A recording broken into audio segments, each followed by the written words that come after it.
Thanks to Sharon for having us today. As Tony stated, I'll be your moderator today. So any questions that you have, I just encourage you to engage with us, and we'll make sure to get them over to the speakers towards the end of the webinar. With that, I'm pleased to introduce our speakers today. First, we have John Mueller. John is the Director of Talent at the Gehring Group.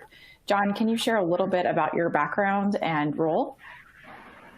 Sure. Very happy to be here, and thank you very much, Alex, for that. With Gehring Group, we are an employee benefits consulting and technology company, and my role here is really I oversee everything related to HR as well as our physical facilities. So that's kind of how risk and safety sort of fall under my purview. Awesome. Thank you so much for joining us. We also have Peter Steinfeld with us. Peter Steinfeld is the Senior Vice President of Strategic Sales at Alert Media. Peter, can you share a little bit about your background? Sure, yeah. So day-to-day, today I work at Alert Media helping run the sales team. However, I've been involved in the disaster recovery and business continuity industry since 2001. First day on the job actually was on 9/11/01, if you can believe it. And what I really bring to the table here is the angle of the importance of communication during emergencies. And one thing you'll hear me say a lot, and I'll talk about it today, is that if you can't communicate, you can't recover, or at least it's really difficult to do so. So we'll dig into that and get into my part. But thank you for the opportunity to chat with everyone, and I hope you find this very enjoyable. Thanks, Peter.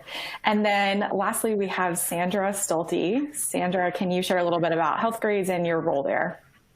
Yes, thanks, Alex. Really happy to be here today. My name is Sandra Stolte. I'm the VP of HR Benefits and Operations for Healthgrades. I oversee the people operations side of the business for us. And a little bit about Healthgrades is that our mission is to provide trusted information to consumers and providers so that patients can create meaningful connections with themselves and make online appointments.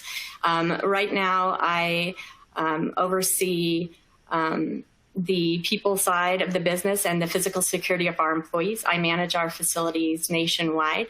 My role includes the strategic partnerships with our finance teams, our legal teams, and security, as well as externally with real estate brokers, property managers, and facility vendors. I've worked with Healthgrades since 2013 and really dedicated to improving employees' experience through amazing benefits, wellness programs, and exciting workspaces. So I'm proud to be here and partnering with Alert Media. We've been using their platform for about 2 years now.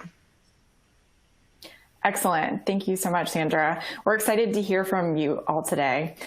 Today, we're going to be discussing the importance of employee safety, why HR leaders at every organization should be involved in safety discussions and often lead safety initiatives, and how employee safety impacts nearly every strategic goal and objective of the HR function. We'll also review why it's imperative that organizations be prepared for emergencies, whether those might occur in the office or while employees are working remotely. And along with expert advice on these topics, we're also going to be sharing technology solutions that can help your business navigate some of these issues successfully. With that, Peter, can you start us off by discussing a little bit about the need for an employee safety strategy? Yeah, absolutely. So basically, either we're facing more emergencies than ever, or our advanced and really highly populous society is just more exposed and sensitive to them than ever before. And really, either way, it seems like something bad is just happening about every day. And some of the incidents can be quite catastrophic, from hurricanes to active shooters to pandemics. The disasters are really mostly unpredictable and come with little to no warning. So this makes the need for an employee safety strategy really important. Because things happen so fast and things, when they do happen, change so quickly, it's really imperative that you have a plan to rapidly communicate with your entire workforce. Simply watching the news and just sending a quick email to folks just doesn't cut it anymore.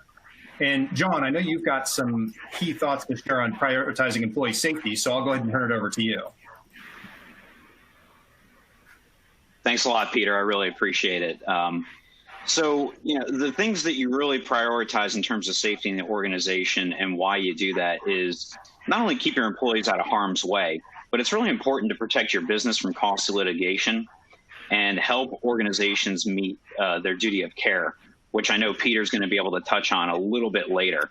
But also this just really goes to building your employee, your company's culture. So next, I'm going to hand it off to Sandra if you want to talk a little bit more about the days of emergency plans only in the office. Yeah, this is really true. Gone are the days of the office-only emergency preparedness plans. Like even prior to COVID, remote work was becoming more common, and employees have seen massive shift in the number of employees working from home as a result of the COVID pandemic. In April, 88% of organizations surveyed by Gartner, a research and advisory firm, had required and encouraged their employees to work from home.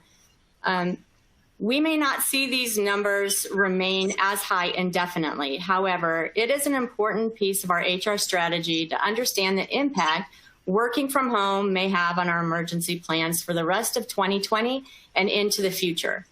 Critical events happen anywhere organizations have employees. Our employees are working from home and business travel is limited as of today.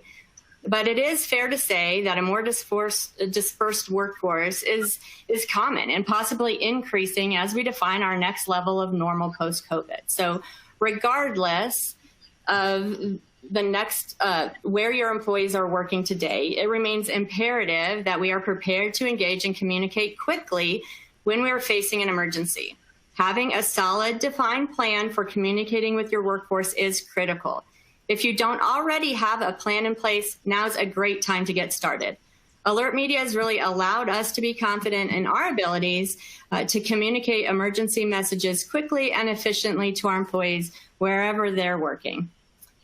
Anything you can think or anything you want to add, John, to that before you pass it back to Alex? Absolutely, Sandra. I mean, you hit some of these critical points right on the head, but I think, having that plan in place and having your solution in place beforehand has allowed us, I know here at Gehring Group, and I'm sure much the same for you, Sandra, to really deal with this interesting, I'll say, crisis or pandemic that we're dealing with right now. We had these plans in place, but we never really had to utilize them. So I think in some ways this was our dry run, to see if a lot of these things help. And you're exactly right too, Sandra, already having Alert Media in place. And I'll talk more about later, how Gehring Group uses that. But having a tool like that already in place definitely saved us a lot of headache and heartache as we go through these really difficult times. Thanks, John. And I think you were going to talk a little bit next about HR's role when it comes to employee safety. Absolutely.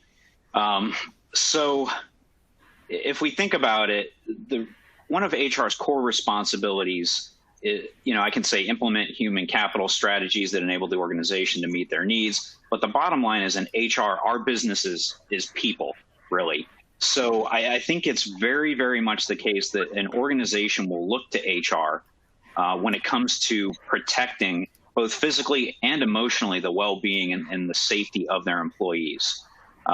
It's a duty of the HR department. It's our responsibility to make sure that our employees' concerns, issues are raised and addressed within the organization, because personal safety is a basic need of everyone. So of course it's going to be a need of our employees.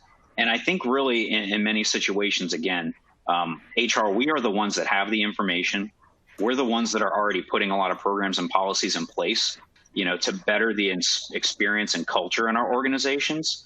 But just as a personal anecdote, how HR sometimes gets dragged into these roles is, I think I'd been with Gehring Group maybe 2 or 3 months, and I'm out to lunch one day with another manager, and my cell phone's just ringing off the hook. So I pick up the phone, and it's one of our leaders is calling to tell me that there's a suspicious person hanging around our building. So my first thought was, well, shouldn't you have called 911? Well, no, John, you're the head of HR. I thought it made sense to call you first. So, that was a teachable moment, right? We're able to, I'm able to tell that manager, and that's part of our plan. If there is an emergency, gosh darn it, call 911 first, then notify me, then notify risk management. So, my point to that story is right, wrong, or indifferent, I think organizations oftentimes look to their HR departments in these types of situations. Of course, there's a lot of different factors that depend or are going to help an organization decide, where HR fits in all of this. Company size, my company, we're less than 100 employees. So there's not a lot of other people that are going to be up to the task to take this on. Industry certainly plays a part in this, depending on the type of organization you have and the type of workforce. You might have individuals that are in more tough positions where they're in harm's way, and you need specific experts in that field to be able to deal with that. I can tell you our workforce, with what we do working in benefits, we're out in front of clients all the time. So we need to have a centralized mechanism or a centralized group that's really focused on safety, because we have people all over the state and sometimes throughout the U.S. At various times. I can share with you, some of it here. Just part of the way our organization is, we use committees for everything. And we have committees on safety, improving the experience while you're in the office, our office space and facilities. But myself or the other person that works on our HR team is in on just about every one of these committees. So a lot of it has to do with just the makeup of your organization, how big it is, that dictates to some degree what protocols you're going to have, what resources you have. So Sandra, I know you work in a slightly different organization with a much larger size than my company. So I'm curious, how does this impact safety and where it fits in with HR in your company? Yeah, it was a conversation we needed to have. We really needed someone to own employee safety. So it's a huge role and a huge responsibility, one that you shouldn't just take lightly. So for us, once we determined that it was HR who would be, overseeing the processes and procedures, we formed more of that committee approach or the team approach, where we partnered heavily with our security and legal, engineering and communication team that really helped us implement the system and is now part of our ongoing strategies. So this has really helped us to support our company's initiatives and maintain our high trust certifications and our compliance. And we get the right message out quickly to our employees because we're ready to go. And we've included the appropriate team members to make this a very positive process for us. Awesome. John, anything else to add there before we move on to the poll? No, Sandra really hit the nail on the head, but I'll just echo that too. It goes a long way to really be able to meet these certifications and, just being able to show your employees that you really care and fostering that culture. So it's very important in every organization to define who's going to have what role and just to remember these factors in determining that. Absolutely. And one thing I'll just call out again, because I thought it was pretty interesting, is the situation, John, that you mentioned where the employee thought it would be better to call you than 911. Right. I think it just goes to show that HR can certainly get involved in creating exercises that people can go through. Just come up with a situation and see what happens. And like John, I think you will be shocked that people do the absolute wrong thing. But the only way you'll find that out is to actually go through the exercise. So I encourage you, once a quarter or something, just try something out with, again, approval from management and buy-in from your team that this is going to be coming down the pike and you need to try it out and see what happens. And you'll really shake off the dust and figure out what's going to happen when a real emergency occurs. Yeah, that's great advice, Peter. Before we go much deeper, I think we would love to hear from the audience what department within your organization is responsible for employee safety. Is it HR? Or are you the one that's responsible for that right now? Maybe you're at a larger organization and it's disaster recovery or business continuity, or perhaps operations, facilities, or maybe you still haven't defined this. It might be something that's owned by committee, which I don't know, John, if you have any opinions on that, when it's not defined and there's multiple owners and what the pros and cons of that might be. I think you still need to have that person or that group that's leading the charge. You know, that's why myself and HR and our risk manager are often involved in these committees when it comes to our physical building access and security, things like that, because at the end of the day, somebody really does have to be the point person. But having many groups, many stakeholders involved, whether it's committees, whether it's different department heads, I do still think that safety and, you know, all the things we're going to talk about today, they fall upon, or you need to have multiple people invested in the process. And Sandra, I think that's similar in your organization too. Yep. Definitely. All right, let's see what the results show. Wow, that's awesome. So 62% HR, only 11% undefined, which I think is great. And then some sprinkled in between operations, facilities, and DR and BC. Excellent. Okay, moving us on to the next section. Employee safety. This impacts nearly every strategic goal and objective of HR. And HR leaders at every organization really should be playing a critical role in administering, communicating, and developing safety initiatives. So, John, I think we'd love to hear from you. You know, what can prioritizing employee safety have a positive impact on as it relates to people strategies? It can have a positive impact on really all areas within the people side of your business, Alex. Recruiting, retention, engagement, productivity, on down to business continuity and financial stability. And I know, Sandra, you're going to have some thoughts on this as well. But, you know, I'll start off with recruiting and retention. A big part of my background before I came to Gehring Group was recruiting, talent acquisition, talent attraction. I've recruited both as a headhunter. I've worked in small business. I've even recruited people on behalf of the State Department to Iraq and Afghanistan. So I like to think I know a thing or two about, you know, finding people to go take jobs in some interesting locations. But I can tell you, even with those experiences, safety played a huge part in whether or not we could get people to come take on the assignments and retain them. So having a reputation as an organization that cares about safety and well-being is paramount. And I know here at Gehring Group, it's part of our core values and our business model.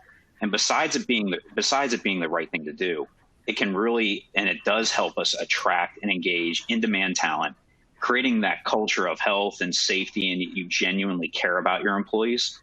And it's helped us strengthen our employer brand and create recognition. We've been recognized as the best place to work in South Florida, in the state of Florida, and a top insurance workplace in the country. And the feedback that I get is it's often, a lot of it is due to because they know we genuinely care about our employees. So, you know, as an example, I think back to when this pandemic started and we made the decision to let our employees start working from home. Before we even did that, we had 3 positions we were looking to fill.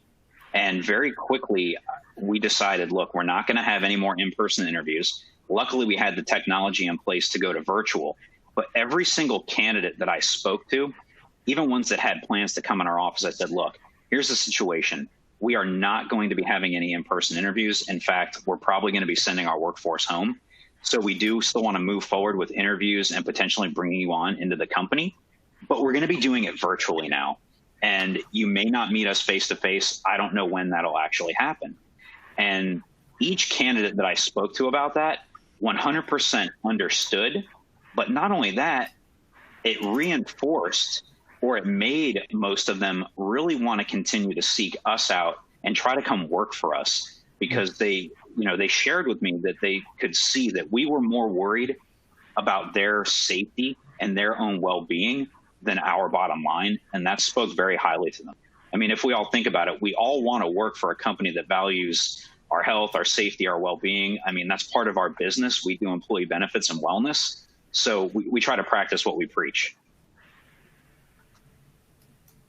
Engagement and productivity. I mean, just think of it this way. You're going to be a lot more, or your workforce is going to be much more productive if they don't have to worry about anything else when they come in to the office every day. You know, it improves morale, confidence, peace of mind. It goes to your company culture. having a robust safety program will help you improve all these things, and it will decrease your turnover and increase your productivity. We've all heard Maslow's hierarchy of needs theorizes people must have their basic physiological need of safety met before they can achieve self-actualization and move on through. And it's the same, employees have to feel safe and secure before they can even think about, being able to get their work done. And again, that's why as this pandemic came out, here in South Florida, where our company headquarters is, we have hurricanes every year. We're worrying about it, as we watch the tropics right now. And it's just one less thing that our employees have to worry about. It's very easy for us to say, we have everything in place, we have the technology, we did it, as soon as we knew this pandemic was becoming a problem, we sent everybody home. I'm in the office today, but there's very few of us that ever come in the office. And everybody has shared with us, all of our surveys and feedback that we've gotten is, how great is it to work for a company like Gehring Group? Because we know they're worried about our safety more than anything. So Sandra, I'd love to hear what you do at Health Grades and some of the feedback you've gotten on both, engagement and productivity, as well as recruiting and retention. Yeah, I agree with you. A lot of the messaging that you're giving there really shouts out. And we have been living this, you're putting your employees' health and well-being number one. This is a great way during COVID in this pandemic to really kind of talk the talk, right, and do the walk. So I agree. I mean, that's been one of our company values, but at this point, we're like kind of walking that at this point.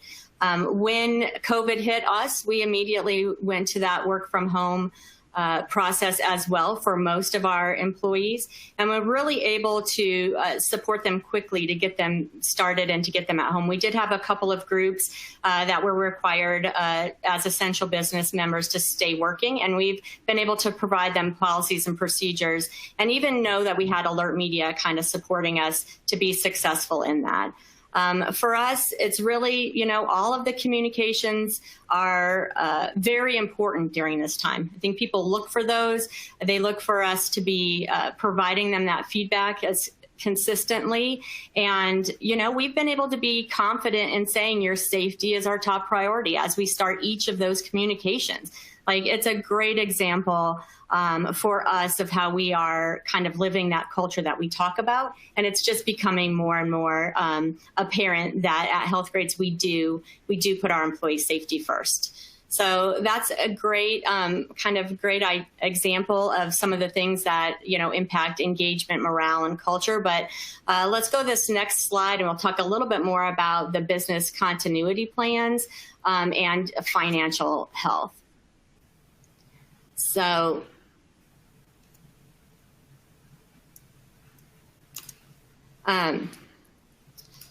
really what we want to talk about here is that workers' compensation, litigation, lost productivity, insurance premiums, focusing on employee safety can directly impact the bottom line. Prioritizing employee safety protects the business from costly litigations, and it helps us mediate the loss when an emergency situation occurs.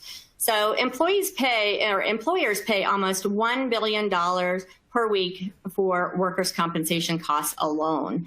And according to the Journal of Occupational and Environment Medicine, companies that build a culture of health by focusing on well-being and safety yield a great value for investors. So in fact, every dollar invested in safety programs have been shown to provide a payback of $4 to $6 in reducing costs. So now is a great time to be testing your business continuity plans.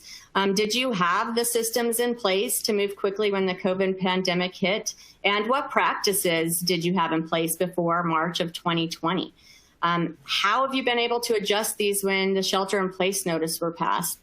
Alert Media has given Health Grades like the peace of mind to know that we can connect with our employees quickly with any urgent COVID-related news, and we establish policy, procedures, and practices, ensuring the health and safety and well-being of our employees. So, HR can protect the bottom line here, and that's an important thing to remember. So we can do that by reducing absenteeism and lost productivity, rising insurance premiums, and workers' comp claims. So just to name a few.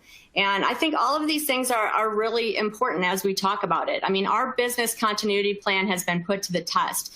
We are really kind of having the opportunity to work through those processes and look through them and say, this is a perfect test of all of the things we thought we would do. Now, how are we really doing them? So from my perspective, COVID has really given us the opportunity to utilize alert media and how it's going to support us through emergency situations. Anything you want to add, John, as it pertains to the business continuity plans you guys are looking at? Yeah, thanks, Sandra. I'll just quickly mention, it's very much the same thing. We've had a lot of these plans in place because we're dealing with natural disasters, mainly hurricanes, and we haven't had to really use anything else.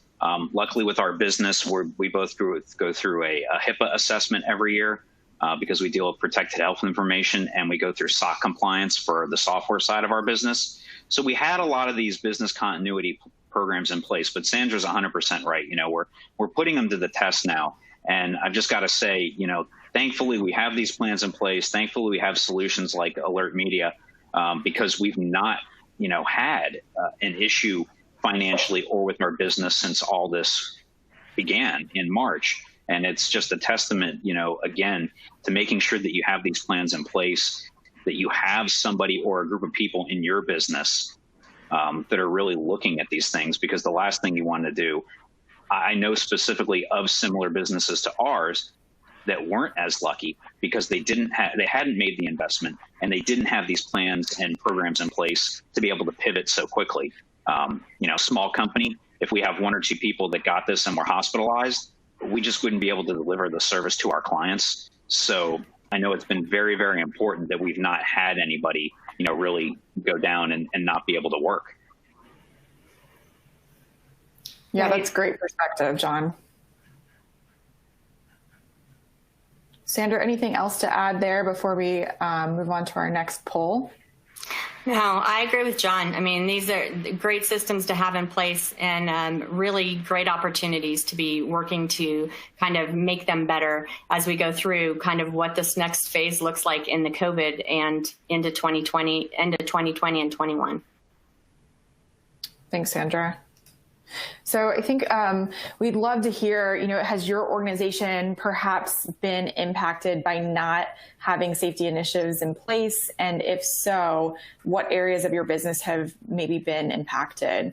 I know at Alert Media, we often, when we're speaking to customers and clients, we definitely see people coming to us for various reasons, whether it's, they don't have something in place and they're struggling to recruit or retain employees, especially like John mentioned earlier with some of those positions like lone worker, where people are out in the field and maybe more dangerous positions, especially. And then, on the more softer side of things, a lack of engagement, impacts productivity. So definitely would like to hear from the audience if any of these areas have been impacted by safety concerns. And I think we'll go ahead and push so everyone can see the results. Looks like a wide range here across the board. John and Sandra, are you guys surprised by any of these results? Does it make sense to you? It's not surprising at all. Sorry, no. Sandra, go ahead. No, I agree with you. It's not surprising at all, really. I mean, all of these things are impacted by safety, right? And so you're kind of like splitting the things that you think are more important. So I'm on board with, talking a little bit about productivity and engagement. And we know really following close behind, like John was talking about earlier, talent acquisition, followed closely by retention. So yeah, I'm not surprised. These numbers look about like what we were thinking they would. Yeah, absolutely. Yeah, the engagement being up there is not a surprise at all.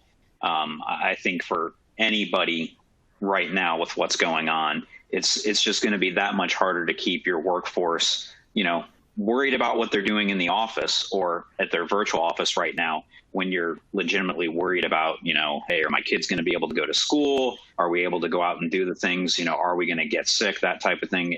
This is not a surprise at all. Yeah.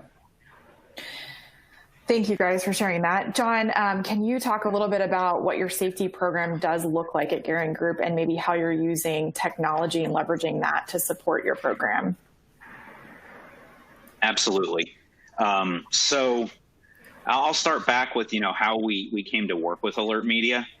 As I've mentioned a couple of times already, our biggest threat or safety concern before this happened has always been hurricanes. Our corporate office is in Palm Beach Gardens, Florida. So we are right in the brunt of, it looks like 3 to 4 hurricanes every year. And when I first joined the company, we were just going into hurricane season. And I can still remember we had a close call. We definitely had to shut down the office for a day or two to let people prepare. And I just remember going through it at the time, and we're printing out all kinds of information, taking it home with us. And it was just an absolute, excuse the term, disaster. I was very fearful that we were going to have a hurricane, not be able to get in touch with our employees, not be able to communicate with them. Fast forward 5 years later, we were lucky enough to find Alert Media as a solution. And what it's done for us is it takes a lot of the logistics and the steps out of the process when we have to shift on a dime and we are dealing with an emergency, whether it's a hurricane, whether it's what we're going through now, whether it were to be an active shooter. We've had the fire alarm go off in buildings. We've had all of these different things disrupt our business at some point. And luckily, with having Alert Media in place and with our plans and everything in place, I'm happy to say employees no longer immediately call me and ask me, John, what do we do? People know now to dial 911 if they need to call in the fire department. We're able to trigger a response or a message in Alert Media, and I can broadcast it out to all of our employees, no matter where they are, whether they're here in our office, whether they're out on the road. They get it on their mobile app, they get a text message, they get an email. And, what's most helpful for us using Alert Media is it is different than the way we communicate across our business. We mostly use Microsoft Teams. So when people see in the company that we get a message from Alert Media, they know it's, hey, this is serious. We need to react right now. And again, having all these plans as well in place, I got to say, all things considered, this went about as smoothly as it could have for us. And we've been able to keep everybody home and just keep working through all this. And we keep in constant contact. So that's a little bit about, what we do here. Sandra, is there anything you want to talk about now with health safety and your health grades, and how you utilize Alert Media and how it's part of what you do? Yeah, and I think you did tap into, we use Alert Media really for emergency situations only. So for us, that was something that was really important. We didn't want people to just think Alert Media, we use it willy-nilly, like we just make oh, this might be happening or there's a change here. I mean, it's people know if they get a message from Alert Media, it's really important.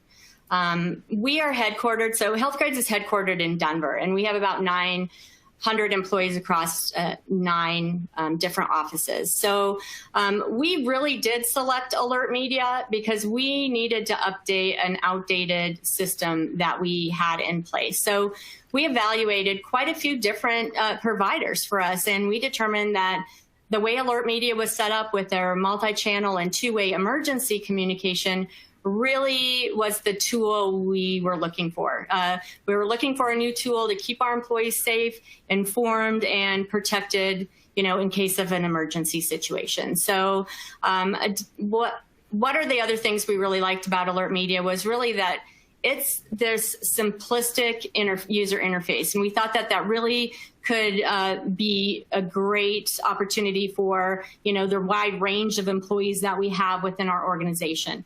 They had a reasonable price point within the other companies that we were looking for.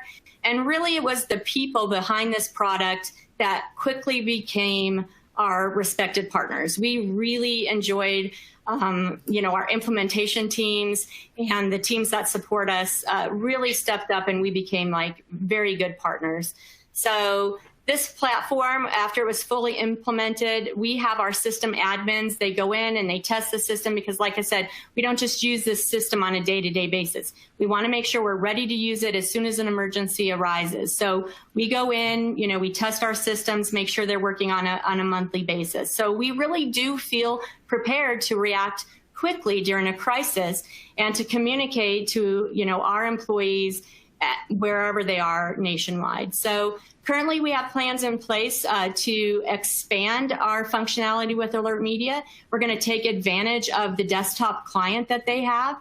And this desktop client is going to be a great solution for our contact center employees that don't have access to a mobile device while they're working. So it's a full screen pop-up alert system that will allow us to really quickly and efficiently communicate with them during a crisis. So that was really important to us.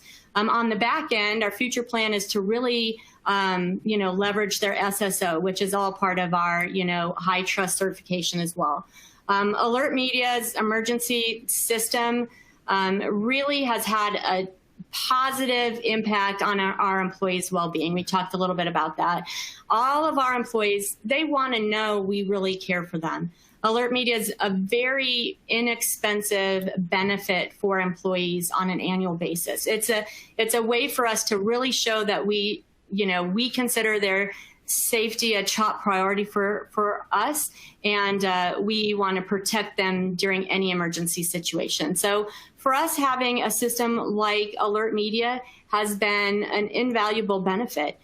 We're really proud of our partnership with Alert Media and proud to have that peace of mind that we're ready to react quickly if an emergency arises. Thanks, Sandra. Peter, can you discuss a little bit more about communication, some best practices for the audience here, and that things and tips for them to be considering? Yeah, absolutely. And I apologize, I'm not on video anymore. It kept kicking off my webcam, so apologies, but hopefully you can hear me loud and clear. Yes, we can hear you. Two things that really stuck out from what you guys were saying before is, number one, when employees know you care about them, they tend to work twice as hard. So I think that's huge. And then number two, just a little communication in a confusing situation can dramatically reduce the confusion that people are experiencing. And that goes a long way in an emergency. So those two things really stuck out to me from the stories you guys were telling. But I'll go ahead and jump into this now. From a big picture perspective, there are really three themes that drive the need for effective emergency communication. And the first one is duty of care.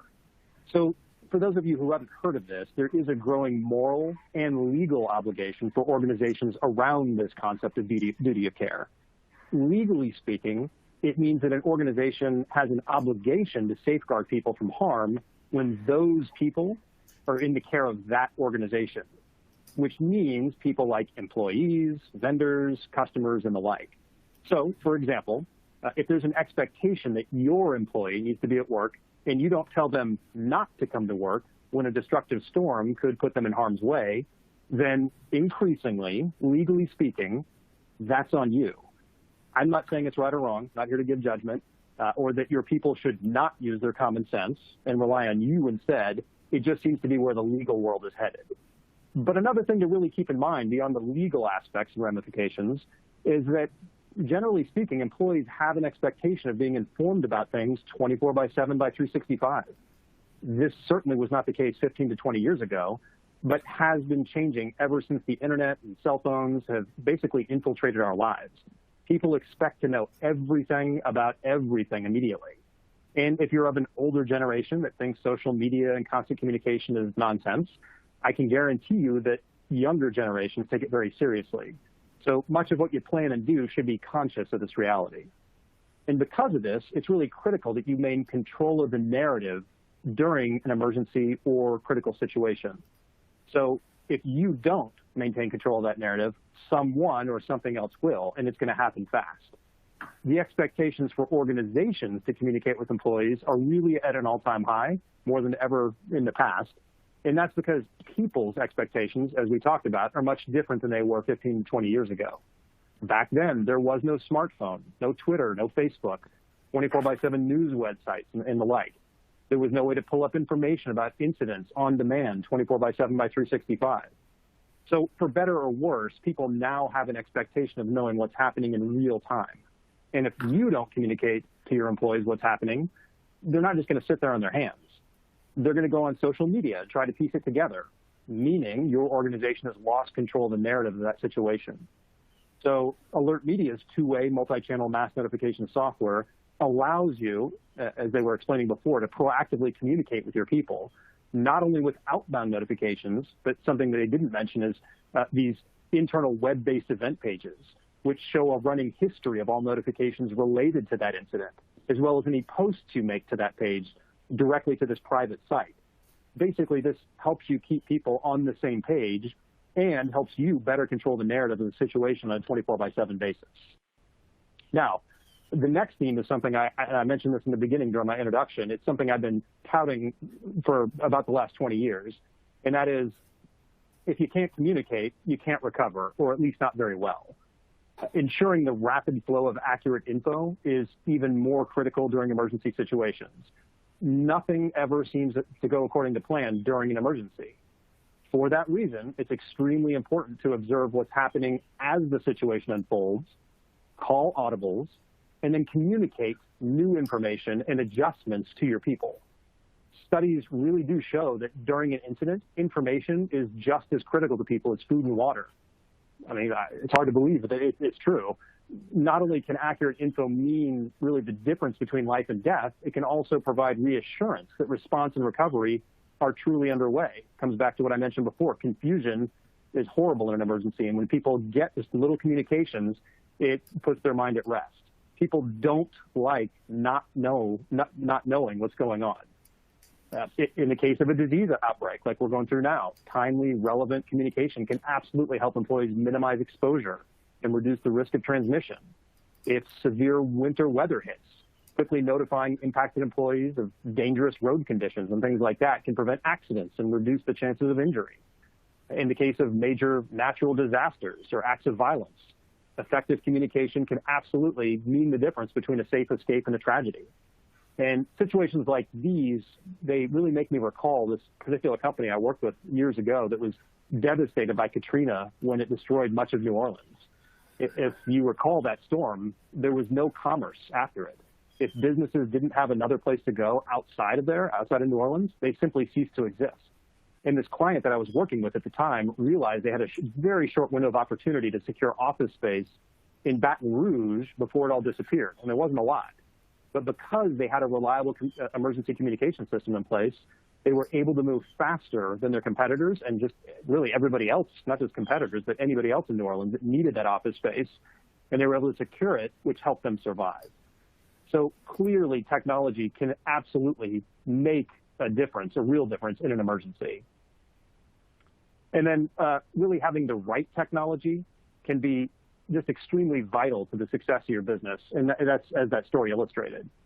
Every organization is going to experience critical situations, but with an effective emergency communication plan and the tech that enables it, HR leaders can absolutely prevent these incidents from escalating into crises that impact employee safety. Good technology will enable you to communicate with all members of your company if they have email or not. Not everyone does. We work with a lot of organizations where there's half or more of the people who don't even have a corporate email address. But if you have a system like this, you'll be able to send a uniform, consistent message across multiple channels that basically meets the user where they are at that particular time and based on their type of job. So everyone is hearing the same thing, and that's incredibly important when you're trying to control that narrative.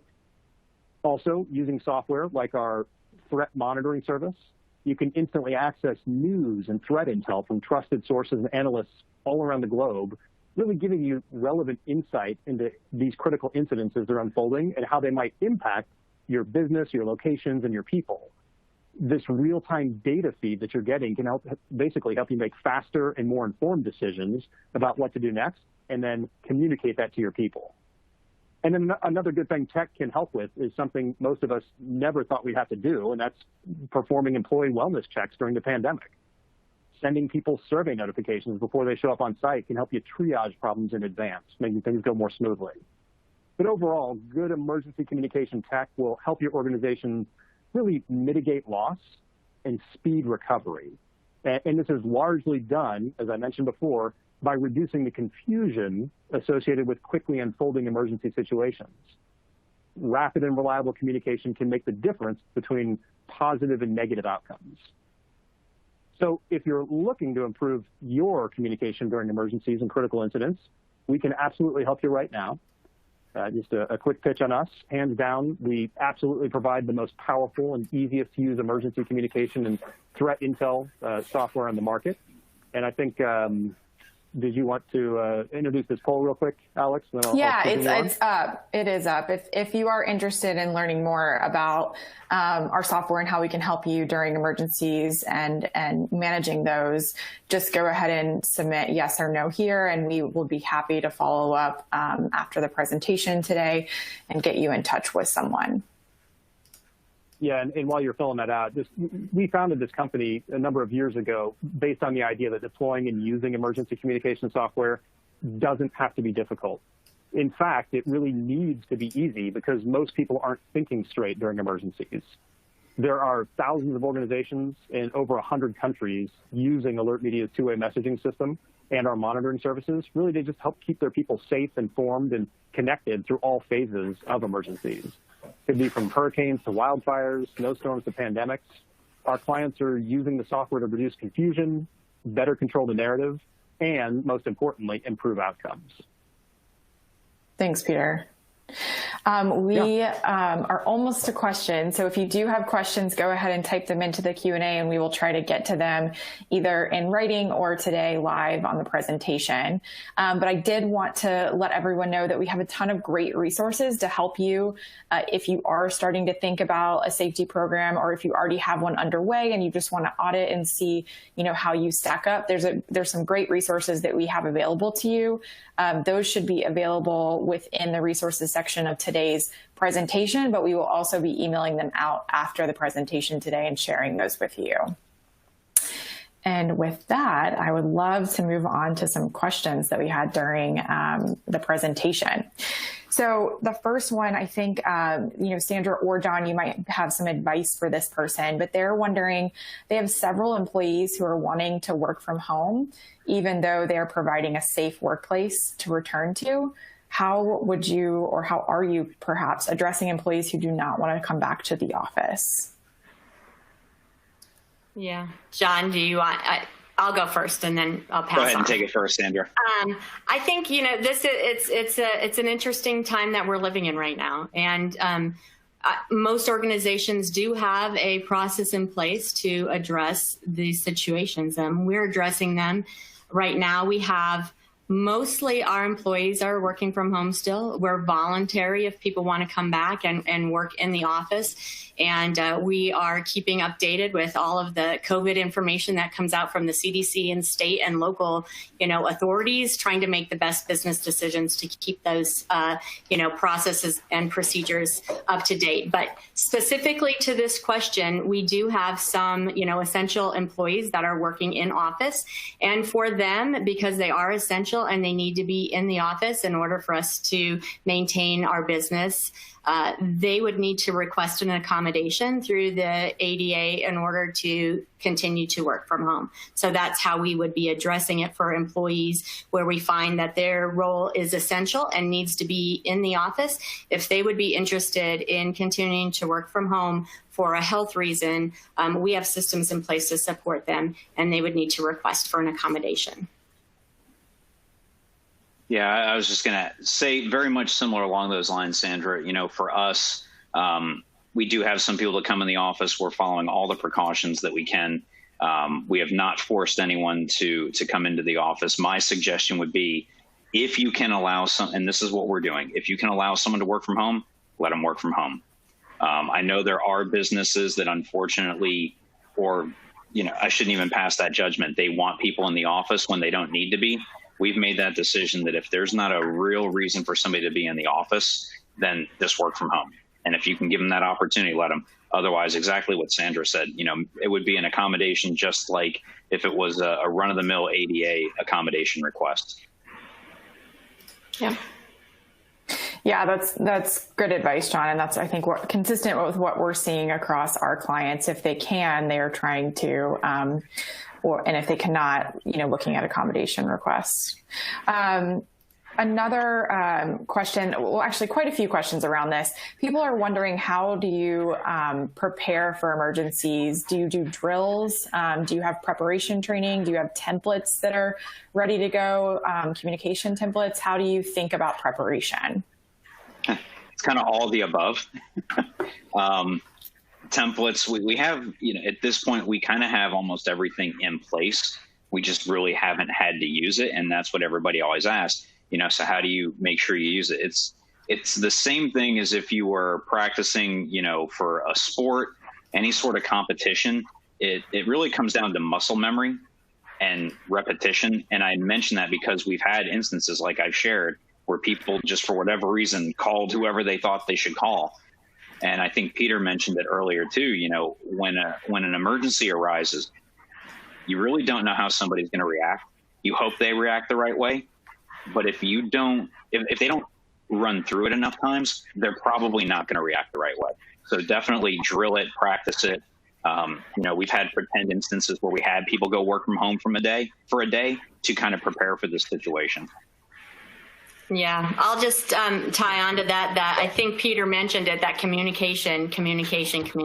So, we have alert media. We put that in our newsletter. Like, don't forget we have alert media. Like, it's part of new hire orientation. Sign up for alert media. Set up the multi-channel way that you want to be connected to the system. How do you want to be communicated to? We have system admins in each location. They go in, we monthly kind of each take a turn and send out a message to each other so that we can utilize the system. So should a scenario, come up, we're ready to go. So practice, keep communicating. And then for us, we have an internal communications team, loop them in. What they do well is communications. Have them draft a few templates in case of a hurricane, tornado, fire, acclimate weather. Make your templates. Alert media is great. They already have templates for you, but if you have a voice of the company, utilize that, make your templates and be ready to go. Thanks, Sandra. That's really helpful advice. I'll just add onto that, Alex. I think what people often get wrong when they think about disaster recovery planning is they try to plan for every scenario in advance. And I think the issue with that is nothing ever goes according to plan, or at least not 100%. So as you mentioned before, it's all about muscle memory. That's what planning is good for. It gets you to a point where you know how to respond when something bad happens. Even though what happened didn't actually go according to plan, you can kind of not be a deer in the headlights. But the key to all of this is communication. Because nothing goes to plan, you have to be able to rapidly communicate based on what you've learned in that situation. So I would tell people to flip it around. Don't try to come up with your plans first. Have a solid communication plan in place so you're able to communicate those audibles that you're calling, and then use that planning to get better muscle memory and to get rid of the deer in the headlights list when something happens. Absolutely.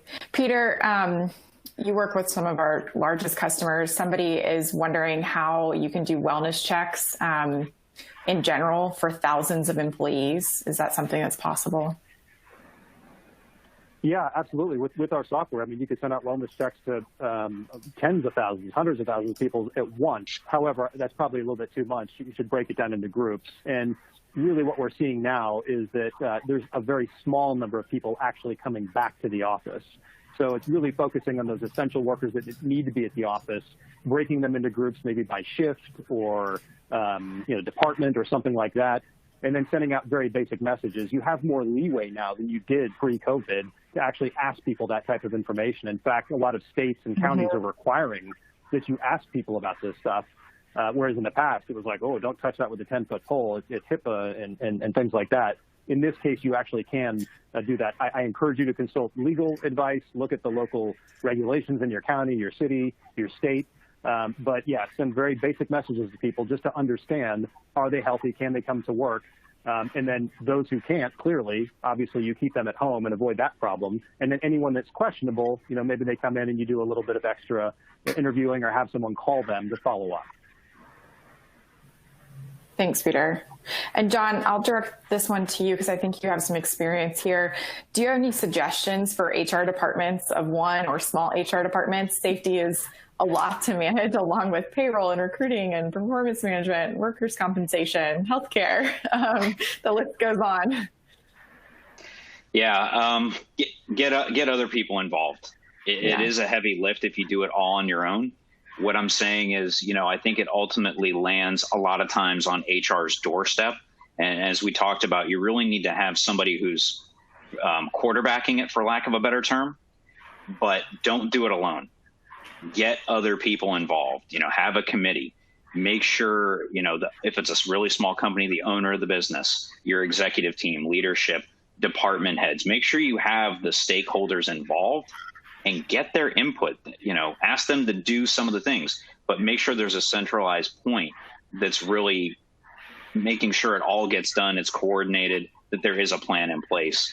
And of course, having, a communication tool like Alert Media or something similar is, I'll say it's invaluable, because I know if there's an emergency, I could be running out the door, getting myself to safety, and press one button on my phone and let everyone in the company know what's going on. I've kind of tested it, and they can communicate back to me, let me know that they are safe. Excellent. John, Sandra, Peter, thank you so much for joining us today and sharing some valuable information with the audience.